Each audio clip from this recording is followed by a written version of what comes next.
ஆற்றுல குளிக்கலாம். மயில் மேப்பில் சொன்ன எல்லா இடத்துக்கும் போயாச்சு, எங்கேயுமே கிடைக்கல. இன்றைக்கி நான் உன்னை டேஸ்ட் பண்ணுறேன், ஜாலியாரு. அங்கே பாரு ஒருத்தர் ரகசியம் ஏதோ பண்ணிட்டு இருக்காரு, ஜூம் பண்ணு.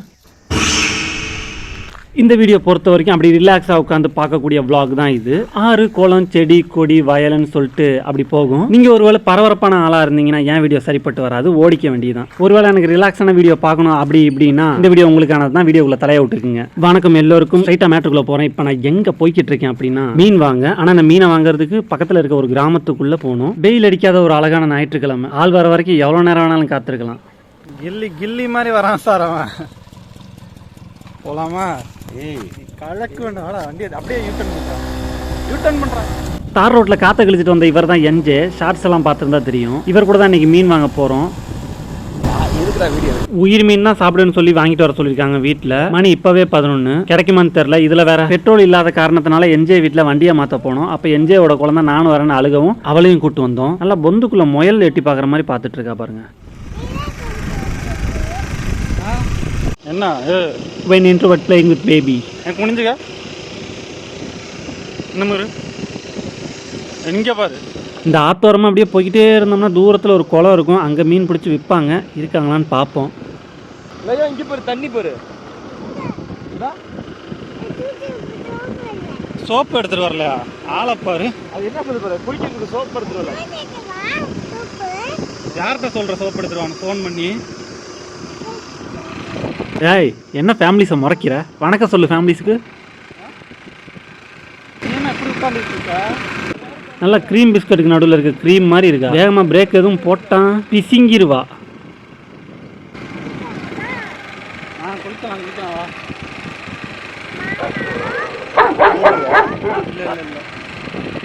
நாயினா நம்மளால பதறாரியா.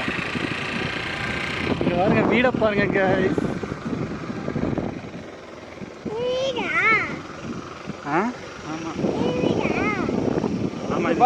பாரு, இங்க பாரு, தண்ணி பாரு. இங்க பாரு, இங்கிட்டு பாரு.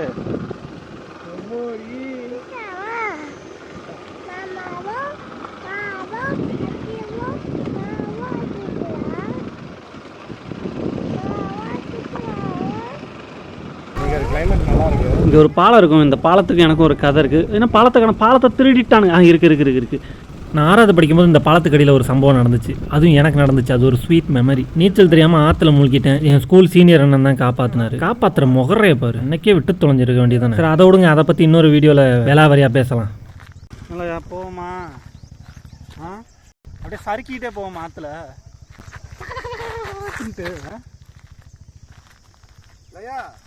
எப்படி இங்கே வா, அவாடோ இரு வரேன். நான் தண்ணியில் மிதிக்க கூடாதுன்னு மாயில. நீ இறங்காத.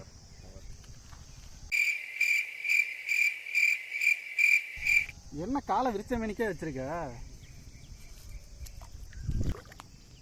இங்கே வரியா? அப்பாடவா. என்ன ஃபுல்லாக ஆற்ற பார்த்ததும் பயந்துட்டு அவங்க அப்பங்கிட்டே போக மாட்டேங்குது. இந்த அவுத்துட்டாங்கல்ல சொட்டு நீர் பாசனம். இப்போ ஆற்றுக்கே சொட்டு நீர் பாசனம் வேண்டா, எங்கே போனாலும் அவுத்துறாங்கய்யா. சரி, அதை விடுவோம். நம்ம கொஞ்சம் இயற்கையை கவனிப்போமா? அந்த மரப்பூச்சோட சத்தம் உங்களுக்கு கேட்கும்னு நினைக்கிறேன். அப்புறம் எங்கேயோ தவிட்டுக்குருவி கத்துது. இப்போல்லாம் எங்கள் தவிட்டுக்குருவியே பார்க்க முடியலை. இந்த மாதிரி ஆத்தங்கரையில் இருந்தால் ரசிச்சுக்க வேண்டியதுதான். சூ வரலன்னா விடப்பா. அவளை போட்டு டார்ச்சர் பண்ணிக்கிட்டு பயத்திலே வந்துடும் போல அவளுக்கு. எங்கே நிற்கிறியா? இந்த கல்லுல இந்த கல்லுல ஆற்றுல குளிக்கலாம். மயில் அங்கே ஒரு மயில் பாரு. ஆற்றுல குளிக்க வர்றதுக்கு வருவான்னு பார்த்தா காலை தேய்க்கிறதுக்கு வந்திருக்காங்க. ஐயா, என்னங்க ஊற வச்சு தேய்ச்சிட்டு இருக்கீங்க காலை? இங்கே பாரு, என் காலை பாரு. என் காலை காமி. சூப்பராக இருக்குப்பா காலு. சோறு போட்டு சாப்பிடலாம் போல. அங்கே பாரு ஒருத்தர் ரகசியம் ஏதோ பண்ணிட்டு இருக்காரு, ஜூம் பண்ணு. ஒண்ணுக்கு போறாரியா? மீன் பிடிக்க வரல, மீன் வாங்க வந்திருக்கேன். மீன் வாங்க வந்ததை மறந்துட்டு மீன் பிடிச்சிக்கிட்டு இருக்க பத்தியா? மரியாதையா வந்துரு, அது உங்களுக்கு ரொம்ப நல்லது. இதாங்க கள்ளிச்செடி. கள்ளிப்பால்லாம் இங்க இருந்து தான் வரும் போல. சரி, ஆற்ற பார்த்ததும் ஒரு எந்து ஆனாலேன்னு சொல்லி குளிக்க வைக்கலான்னு ஆசையாக உள்ளே இறக்குனதுக்கு காலை கூட நினைக்க மாட்டேன்ட்டா. இவனை நம்பி மடியில் உட்காரலாமா இல்லை திருப்பி தண்ணியில் இறக்கிட்டு வைக்கலாங்கிற மரண பீதி உன் கண்ணில் தெரியுது. அப்படி பயம் இருக்குன்னா எதுக்கு ஆற்றுக்குள்ளே வர நீನು ஏன் கூட இப்படி அடிக்கடி சுற்றுறேன்னா லைக்கை போடு. உன் வீடியோவே சுமாராக தான் இருக்குது. உன் கூட எவன்டா சேர்ந்து சுற்றுவான் வென்று அப்படிங்கிறவன் கமெண்ட்டை பண்ணு நல்லா இல்லைன்னு. நான் அதை வச்சு அடுத்தடுத்த வீடியோவில் கொஞ்சம் மெருகேற்றுவேன் இல்லை. ஏன்னா நான் நம்பர் 1 வேறு. எதில் அப்படின்னு கேட்டால் விளாகே தெரியாமல் விளாக் பண்ணுறேன்ல. அப்போ நான் நம்பர் 1 தானே. என்ன இந்த ஐயாவை பார்த்தீங்களா? மணி 12 மரத்து நிழலில் தூக்கம். அவரோட நிழலில் நாய்க்கு ஒரு இடம். அக்க வீட்டுக்கு எதிர்த்த மாதிரி ஆறு, குளிர்ச்சி குளியல், செடி மர நிழல், கயத்து கட்டில், இளையராஜா பாட்டு, பால் கொடுக்க மாடு, பாசத்துக்கு நாய், ஆசைக்கு ஆடு. என்னோட வாழ் வருஷத்தில் இப்படி ஒட்டு மொத்தமாக ஒரே ஃப்ரேமில் இத்தனையும் பார்த்ததில்ல. நம்மளாம் இந்த வீடியோவை பார்க்க மட்டும்தான் முடியும். இந்த பையன் மாதிரி தலைகீழ தண்ணி குதிச்சாலும் வாழ முடியாது. நம்ம ஆள் பார்க்குற பார்வையை பார்த்தா லங்குன்னு ஓடி போய் லபக்குன்னு தண்ணிக்குள்ளே குதிச்சிரும் போலையே. அந்த பசங்க குளிக்கிற இடத்துலலாம் நான் குளித்தது கிடையாது. ஏன்னா என் ஹைட்டுக்கு மேலே தான் அவங்க நிற்கிற அந்த கட்டையே இருக்கும். தேவையில்லாமல் அங்கே குளித்து அவங்களும் என்னை காப்பாற்றும்படி வச்சுக்க தேவையில்ல. நம்மளுக்கு தான் இதுதான் இந்த பின்னாடி தெரியுதில்ல.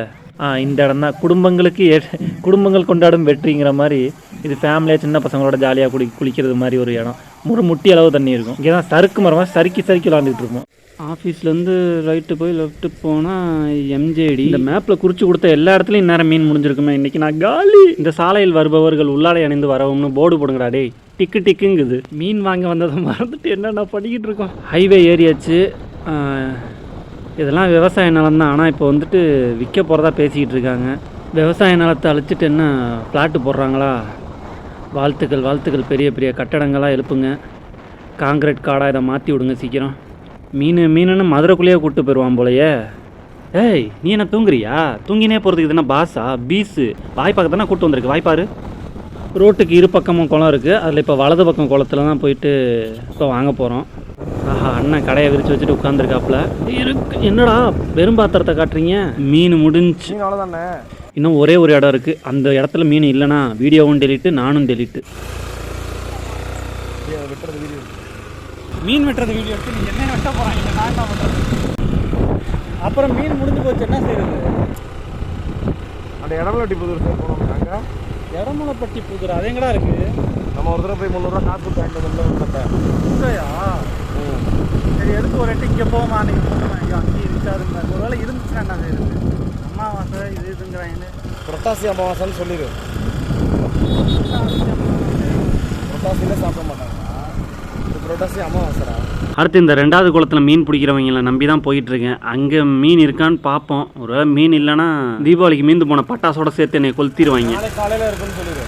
இவன் வேற என்னை டார்ச்சர் பண்ணுறான். நான் மீன் இப்போ வாங்க வந்திருக்கேன். அவன் நாளைக்கு காலைல வந்து வாங்கிக்கங்கிறான். இதை போய் வீட்டில் சொல்ல முடியுமா? துப்ப மாட்டாங்க என் மூஞ்சில் காரி. என்ன பேசுகிறோம் கொப்பேன்? எதடா பிடிச்சிக்கிட்டு இருக்காரு? ஒழுங்காக சீக்கிரம் இருந்துருச்சு. நானே இங்கே வந்து தூண்டி போட்டு மீனை பிடிச்சிருக்கணும். தேவையில்லாமல் உன் கூட வந்து மாட்டிக்கிட்டேன். இங்கேயும் மீன் இருக்காது. என்னப்பா மீன் இருக்குது? 3 கிலோக்கு மீன் வச்சுருக்கோங்கிற மாதிரி சொல்கிறாங்க. பார்ப்போம். நீ பார்த்து சொல்கிறா. அந்த மீன் துடிக்கிறதே தெரியுது என் வாய்க்குள்ளே போகணுன்னு ஆசைப்படுது. நான் இன்றைக்கி ஒன்று ருசிக்கிறேன். சந்தோஷமா இருக்கு. 2.5 கிலோக்கு இருக்கும் மீன். அது இல்லாமல் இன்னும் 2 பீஸ் தரம்ப்பா வாங்கிக்கங்க அப்படின்னு சொல்கிறாப்ப. என்ன மனுஷன்? ஒரு 5 வருஷத்துக்கு முன்னாடி ஒரு மீன் பிடிக்கும் போது இப்படி வந்து வேடிக்கை பார்த்துட்டே இருந்தோம். சும்மா பார்த்துட்டே இருக்கோம். பாவப்பட்டு சரிப்பா இந்தா அப்படின்னு சொல்லி ஒரு கொஞ்சம் மீன் சும்மா கொடுத்தாப்புல. அந்த அண்ணன் தான் நினைக்கிறேன். இவர் சரியாக முகம் ஞாபகம் இல்லை. பாஸு 2.5 கிலோ ஜிலேபி மீனை 200 சொல்கிறாங்க. ஒரு 110 ரூபாய்க்கு கேட்போமா குறைச்சி? சரி ரைட்டு. என்ன சடக்குன்னு மூஞ்சி மாறுது? அப்படியே நான் தப்பாக கேட்டுவிட்டோம். சரி எதுக்கு மூக்க மூடிட்டு கிளம்புவோம். அண்ணன் 2 பேரும் நல்ல மனுஷங்க. எக்ஸ்ட்ராவே 2 மீன் கொடுத்துருக்காங்க. அண்ணன் 3 துப்பி கொண்டேன். காற்று கருப்பு பின்னாடி அண்டாமல் இருக்க. இப்படிடா இந்த அது சூப்பர்ரா. இப்படி தாண்டா எடுக்கணும். அப்படியே வீடியோ எடுத்துகிட்டே ரோட்டில் ஓடு. உனக்கு கடைசி வரைக்கும் வீடியோ ஃபோட்டோ எடுக்கவே வராதாடா? என்னடா லேண்ட்ஸ்கேப்பில் எடுறாங்க? என்னடா பண்ணுறீங்க டே? கடைசி வரைக்கும் என் வீடியோ நானே தான் எடுத்துகிட்டு இருக்கணும் போல். இப்படி தாண்டா எடுக்க சொன்னேன். இதாண்டா லேண்ட்ஸ்கேப்பு. இந்த காணொலி பார்க்குற உங்ககிட்ட கேட்குறேன். வீட்டில் சிக்கனோ மட்டனோ ஃபிஷ்ஷோ வாங்க சொல்லி பெட்ரோலுக்கு காசை கொடுத்து வெளியே அனுப்பிச்சி விட்ருப்பாங்க. ஆனால் நாம் கூட ஒருத்தனை சேர்த்துக்கிட்டு வாங்க வேண்டிய விஷயத்தையே மறந்துட்டு ஆற்றுல குளிக்கிறது, ஹோட்டலில் சாப்பிட்றது, கிரிக்கெட் விளாட்றது, தம்ம போடுறதுன்னு சுற்றிட்டு ஊரெல்லாம் மேய்ஞ்சிட்டு தாமதமாக சாப்பிட்ற நேரத்துக்கு கொண்டு போய் கொடுத்துருப்பீங்க. இல்லை தீந்து போயிடுச்சுன்னு வாங்காமலே போய் செருப்படி வாங்கியிருப்பீங்க. இந்த மாதிரி நீங்கள் அனுபவிச்சிருந்தீங்களே. ஆனால் லைக்கை போடுங்க, கமெண்ட் பண்ணுங்க. எனக்கு அதிக ஆசைலாம் இல்லை. ஒரு 10 கமெண்ட் வந்தால் கூட போதும். ஆனால் அது என்னமோ தெரியல. சிக்கனை விட மட்டன் பிடிக்குது, மட்டனை விட மீன் பிடிக்குது. மீனுன்னா அவ்வளோ இஷ்டம். ஆனால் மீன் வாங்குறதா எனக்கு கஷ்டம். அக்கா கடறா நிப்பாட்றா. மீன் பித்தத்தை உடச்சிட்டாங்க. எனக்கு மட்டும் ஏன் அப்படி நடக்குது? வெட்டுறதுக்கு 30 ரூபா சொன்னீங்களா? முட்டை எடுத்துட்டு 3 ரூபா போட்டுக்குங்க. மீனோட பித்தப்பையை உடச்சிட்டாங்க. குழம்பு வைக்கும் போது கசக்கும். வீட்டில் எல்லாம் நான் பெருமையாக பேசுவாங்க. ஜாலியாக இருக்கு. நான் ஏதோ வாசம் நினச்சேன்டா அதை. வீட்டுக்கு வந்ததும் மீனை கழுவி மசாலா தடவி ஃப்ரிட்ஜில் மேரினேஷனுக்காக வச்சுட்டு வெளியே எடுத்து பார்த்தா அண்டார்டிகாவில் இருக்கிற மாதிரி ஒரே புகை நல்லா ரெட்டி கலரில் இருக்குது பாருங்க. இதெல்லாம் எக்ஸிபிஷனில் வாங்கின மசாலா தான். காலிஃப்ளவர் பக்கோடாக்கு ஒரு மசாலா வச்சுருந்தாங்க, அதை வாங்கிட்டு வந்தோம். அந்த மசாலாவை இதில் ட்ரை பண்ணி பார்க்கலாமேன்னு சொல்லி டெஸ்ட் பண்ணி பார்க்குறேன். நல்லா இருந்தால் மேலும் மேலும் ஃப்ரிட்ஜில் இருக்குது, அதை எடுத்து அப்படியே வறுத்து சாப்பிட வேண்டியது. மீன் 2-2.5 கிலோ இருக்கும். 4 பீஸை வறுத்துட்டு பாதியை குழம்புல வச்சுட்டு மீதியை வந்து ஃப்ரிட்ஜில் வச்சுருக்கோம். ஒரு 2 நாள் கழிச்சு சாப்பிட்லாம் அப்படின்ட்டு. வால் பீஸ் 2, உடம்பு 2 துண்டு, மீதியெல்லாம் குழம்புல. ஓகே. அப்புறம் மக்கள்ஸே பாருங்க, வாசமாக இருக்கா? ஸ்மெல் பண்ணி பாருங்கள். கருவேப்பிலை போட்டால் ஒரு ஃப்ளேவர் ஏதோ கிடைக்கும்னாங்க, அதான் அப்படி கருவேப்பிலை அப்படி போட்டு சூப்பராக ரெடி ஆகிட்டு இருக்கு. இந்த செஸ்ட் பீஸும் இந்த வால் பீஸும் எனக்கு, அது வந்து நம்ம பங்கு கிடையாது. ஃப்ரை பண்ண ஃபிஷ்ஷு சூப்பராக இருக்குது. ஒரு மீனை வாங்க போகிறதுலேருந்து அதை சமைச்சு சாப்பிட்ற வரைக்கும் பார்த்தாச்சு. இதெல்லாம் ஒரு வீடியோன்னு பண்ணியிருக்கேடா வேஸ்ட்டு ஃபெலோ அப்படின்னு ஒரு வேளை நீங்கள் நினச்சிங்கன்னா, தனிமையிலே இருந்து வாழ்க்கையில் மண்ணா போன ஒருத்தனுக்கு இந்த சின்ன சின்ன மொமெண்ட்ஸ் தான் பேரின்பமாக இருக்குங்கிறத புரிஞ்சுக்கோங்க. நெக்ஸ்ட் வீடியோவில் பார்க்கலாம். இங்கே பாரு, பார்த்தா கேட்டு